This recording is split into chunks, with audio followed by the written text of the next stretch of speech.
Here I got a second Sonoma video for you guys. I am in downtown Sonoma today here at Plaza Park because it's such a beautiful little town. Every time I come up here, I just love spending, some time here. One thing I want to talk about with you today is when did getting laid off become a full-time job? Because it used to be where you lost your job and then you're on unemployment maybe for a couple of weeks or a month tops, maybe 2 months if things are really bad, and then you're out looking for a new job, and within a month or two, you landed your new gig. Well, that is not the case anymore, and anybody who's looking for a job these days can confirm what I'm telling you is true. Take this story for example. Here's a woman who was laid off twice, each time over a Google Meet. And Google Meet is just like an online meeting platform where you're face to face, just like Zoom, something like that. She was fired twice over Google Meet with no explanation either time. And after she got fired the second time, it led to her being unemployed for over a year, even though she was submitting 30 job applications per day. And I'm sure by now, a lot of this is starting to sound familiar because I have gone over numerous stories already that are all kind of the same. So now, because this story is becoming so common and it's happening to so many different people, people are banding together over this. And there is now a Substack and Discord community called Laid Off. And it was created by this woman, Melanie Ehrenkranz, after she lost her job back in 2023. And what it is it features candid interviews that explore the personal side of layoffs, how they coped with being laid off, and how they broke the news to their family and their spouse or whomever that they needed to tell and break the hard news to. And it's good that coping mechanisms for being laid off are starting to come out and help people figure out how to get through this, because honestly, I don't know. I wouldn't know what to do, guys. Like, I've been fired a few times in my life back when I had normal jobs, but I never went that long without having a job. It was always, I lost the job, and within a couple weeks, I found something else. Even I remember like it was yesterday when I lost my first job in Miami. I literally applied to another place the next day and got hired the same day. So I got fired from one job the night before, and by the next night, 24 hours later, I was already working somewhere else. And that was in 2008, back when the economy was already in the gutter, which I think goes to show you that things are actually worse now. Even if a lot of the numbers when it comes to unemployment and the jobs numbers don't look like it's worse now than they were back then, but just based on my own personal experience, and every time I read one of these stories, it sure seems like it is, based on what people are going through trying to look for work. I mean, it's to the point now where if people want to get a job, they have to do something kind of crazy to get noticed, right? Like this woman I talked about in the beginning who created the Laid Off Substack. Well, she ended up getting a job after she created this banner on LinkedIn that said open to work. And then it went viral, and that's how she ended up ultimately getting noticed and getting a job, is because she had to do something kind of crazy, creating like almost one of those homeless banners when you see somebody on the side of the road saying, hungry, please help, or willing to work for food or whatever, stuff like that. And that's what this woman did, but only on LinkedIn, just so she could get noticed. So other people are turning towards social media posts, like they put up viral TikToks or things like that in order to try to get it noticed by an employer, or at least go viral on social media. Maybe somebody will see it and say, hey, I kind of like this person. Maybe we should give them a shot. And remember, it's very hard to stand out right now in the age of AI because you have companies that use AI programs to sift through all of the job applications that are being submitted. And simultaneously, you have people who are looking for work using different AI programs to submit a bunch of resumes and job applications on their behalf. So you have basically AI programs weeding out AI programs, And it makes me think, if people want to get a job and if companies want to hire somebody and they're feeling frustrated, like, well, we can't find the right people because, it's so difficult to sort through all these job applications, I have a novel idea. Why don't you go back to doing all the interviews in person?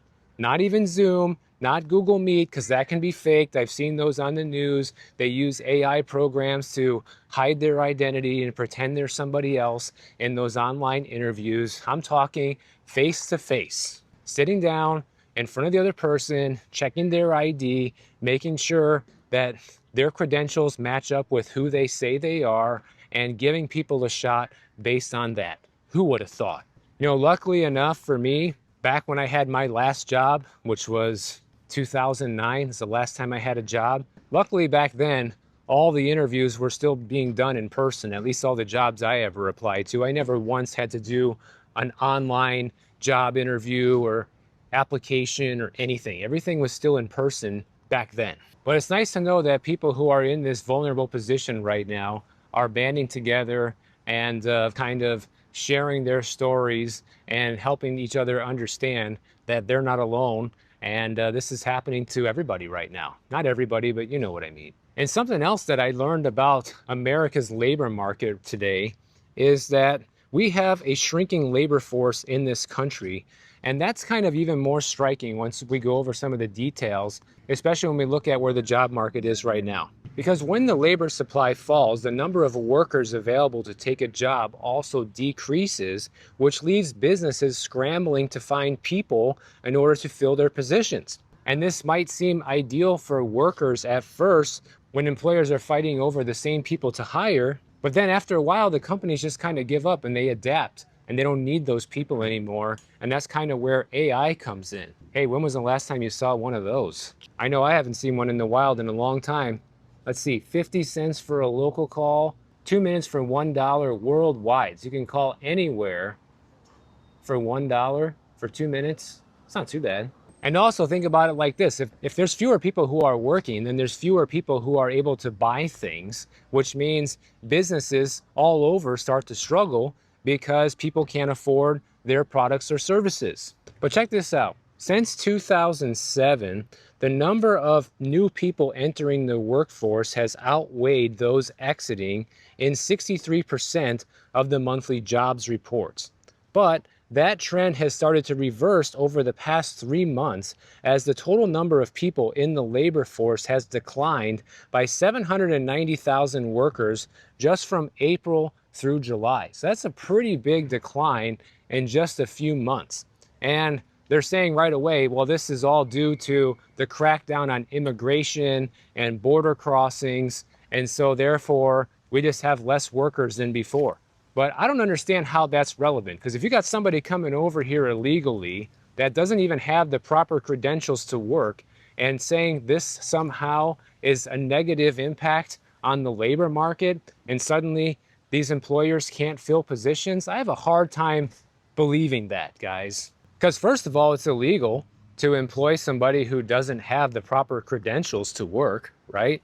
So any company doing that could be punished legally. But then besides that, you have all of these Americans who say that they can't find work. People are submitting 30 applications a day or even thousands of applications throughout the course of a year and not able to find a job. So something doesn't smell right here to me. You're telling me the labor force is shrinking. It's making it difficult for employers to find people. At the same time, the employees are saying, we can't find a job and we're submitting thousands of applications and no one's even calling us back for an interview. Something's obviously wrong. And that goes back to what I said a little while ago. Hey, how about we just get back to having in-person interviews? I know it's not as efficient. Of course, you can't interview as many people in one day as you can online. But that's kind of the whole point, right? After interviewing 5 or 6 candidates, you're probably going to find somebody that's like, yeah, this is a good person for the job. You're hired. And then both parties are satisfied. That person got a job and the employer fills the job, and that's that. You know, this is another one of these examples in the world today of how we have created a problem for ourselves. You know, we used to have a system that worked. We had people that just went in, filled out a job application in person and got an interview at the same day or the next day or whatever, come back and see the manager in a few hours and you're hired, right? To now to the point where everything has to be done online, and if it's not, then you don't exist. At the same time, you fill out thousands of applications and nobody calls you back. How is the new system better, you know? Explain to me how that's better. Really, it seems like one of the biggest problems with everything these days when it comes to business and government, jobs, you know, culture in general is just a fundamental lack of common sense anymore. Like nobody just has the common sense to do things the way that make the most sense. Let's make everything as complicated and convoluted as possible to the point where nothing works.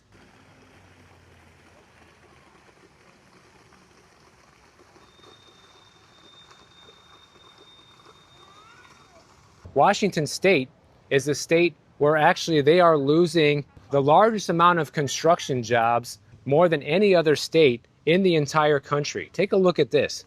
Between June of 2024 and 2025, Washington State lost approximately 11,300 construction jobs, according to data released by the Associated General Contractors of America. The chief economist for AGC says that there's no question that developers are pulling back right now. And additionally, banks have tightened their lending practices, making it more challenging for developers to secure financing. And this is also a telltale sign that the housing market is starting to slow down tremendously right now. And 1/3 of these job losses are all in the Seattle, Tacoma, and Bellevue region of Washington. And this part of the state is really starting to suffer right now because Seattle's office vacancy rate has soared to almost 30% due to its persistence of remote and hybrid work models. So you have less people in the office, which also means less people patronizing the downtown shops and restaurants, things like that, which means they end up not needing as many people, and those people lose jobs, and those businesses are not as successful. Anybody want a tandem bicycle? 1955 Schwinn, true classic. There's no price tag. But with the way things are going, you probably shouldn't buy it because the economy sucks. And because of how horrible the job market is right now and how many jobs are being lost, Americans are finally starting to pull back on their credit card spending. Here's a woman who ended up charging up to $72,000 in credit card debt. She has 28 credit cards, and now her monthly payments just for her credit cards alone have swelled up to $2,800 per month. And only now she's putting all the credit cards away and saying enough is enough. Like that is more than most people's mortgage payment, guys. Can you think about that for a minute? $72,000 in debt gets you a mortgage payment when it comes to your monthly debt obligation for these credit cards. I mean, she did it all. She bought a $6,700 water heater. She spent $4,000 on Christmas gifts. She went on vacations to Miami and Orlando, and she just bought whatever she felt like, thinking, hey, I'm gonna be able to pay this off one day. She even literally says here in this story that I saw credit cards as monopoly money. So far, she's been able to actually pay off $30,000 of the credit card debt. That's pretty good, you know, knocking it down from $72,000 down to $42,000, but still a lot of money. Right now, according to the New York Fed, we have an outstanding credit card debt in this country at 1.21 trillion. So it's not like it stopped going up, right? People are still spending money on the credit cards, just not at as high of a rate as they were before. And that's likely because a lot of people just can't anymore. It gets to the point where you max out your cards, like this woman who has 72,000 in debt, she might not even be able to spend more. You know, the credit card companies can turn off your spending if they feel like you're overextended. And another sign that people are taking a break from the credit cards is that there's been a surge in personal loans used lately to consolidate credit card debt.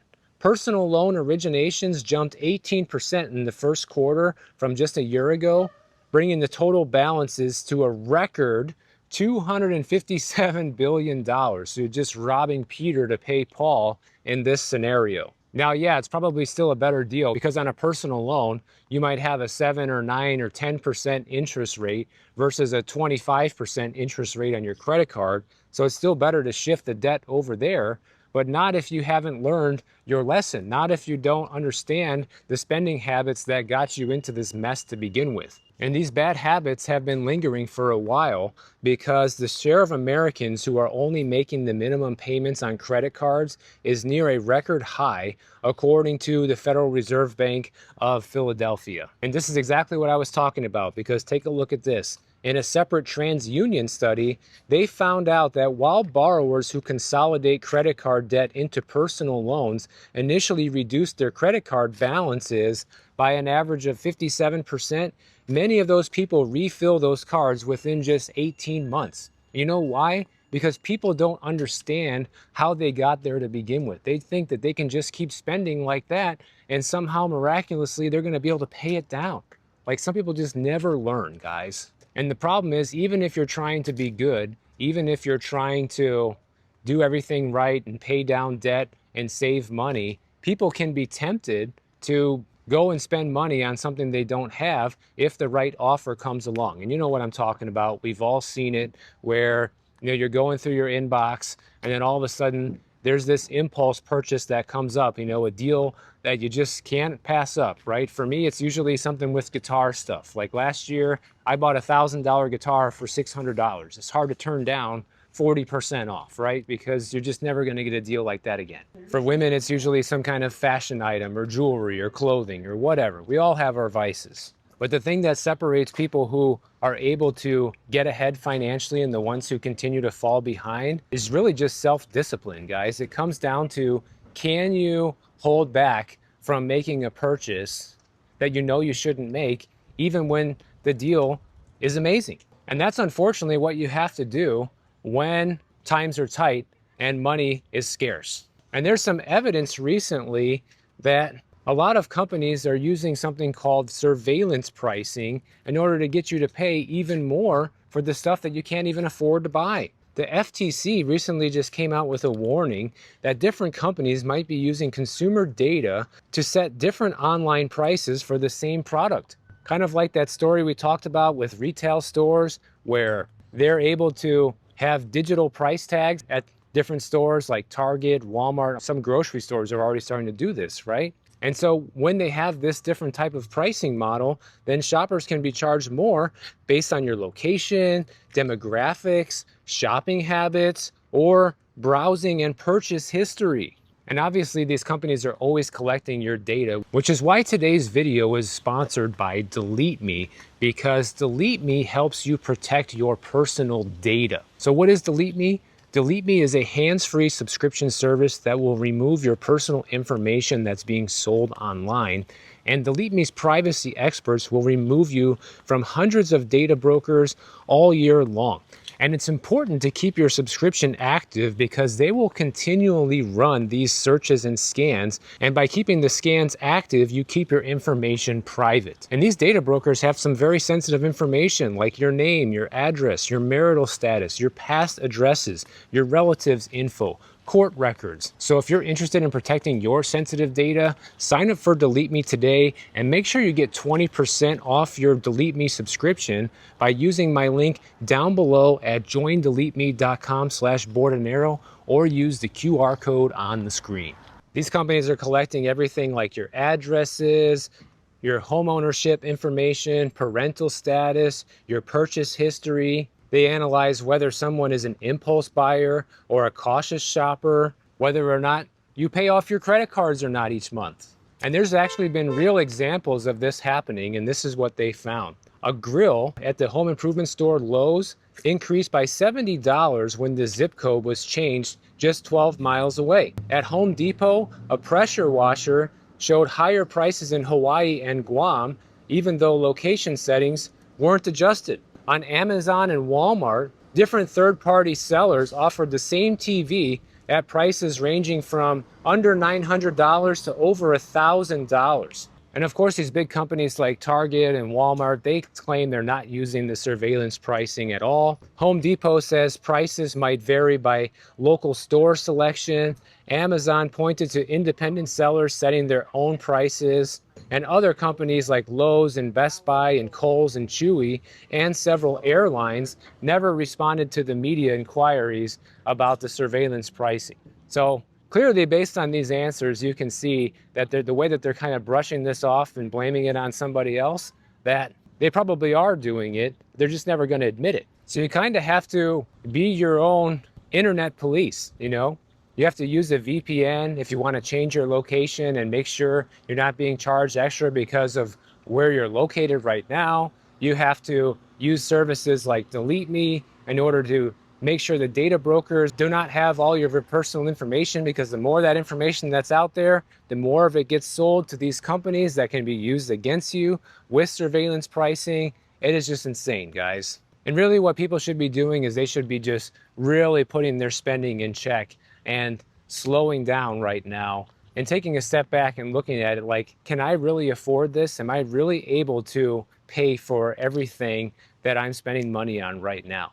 And if the answer is even slightly unsure, then you need to do a major pullback and do a reassessment of your budget and understand where your money's going, so you don't end up like this person in $72,000 of credit card debt, and even worse, end up with no job to be able to pay for it. So if you guys enjoyed this video, make sure you subscribe to the channel. And if you don't want to wait for my next video to come out, check out this one on the screen right over here, and I'll see you in the next one.